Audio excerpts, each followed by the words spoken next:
La confiance à Dieu se mesure lorsqu'il y a des difficultés. C'est les dangers ou les difficultés que nous croisons dans notre vie qui déterminent combien de fois nous avons la confiance à notre Dieu. Les difficultés, les problèmes de la vie, les pièges que nous pouvons croiser, les tentations qui ne nous permettent pas d'être heureux, d'être dans l'abondance, c'est ce qui peut prouver des degrés de confiance que nous avons envers Dieu. Tu commences à dire n'importe quoi à Dieu. Quand il y a des difficultés, tu commences même à dire, Seigneur, tu as échoué. Dieu n'a jamais échoué, bien-aimé. Lorsque la famille t'abandonne, lorsque tes amis t'abandonnent, lorsque ton travail ne va pas très bien, lorsque tes enfants tombent malades, lorsqu'il y a des problèmes et des difficultés, c'est là où le Seigneur veut mesurer les degrés de la confiance que nous avons envers lui. Ce n'est pas à dire qu'il a échoué.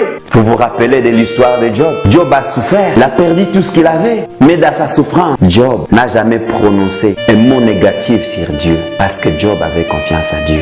Lorsque tu croises des difficultés dans ta vie, ne pensez pas que le Seigneur t'a abandonné. Mais tu dois savoir que le Seigneur veut juste voir la confiance que j'ai envers lui.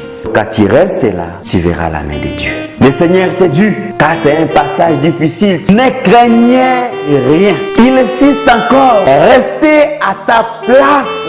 Ce que tu vas faire, c'est de faire quoi? Garde le silence, bien-aimé. Et le Seigneur te délivrera. Et le Seigneur prouvera sa gloire. Quelle que soit la grandeur du problème, quelle que soit la grandeur des difficultés que tu traverses, quelle que soit la grandeur des problèmes que tu croises dans la vie, quelle que soit la grandeur, la dimension de la maladie, ton Dieu, il est plus grand que tout ça.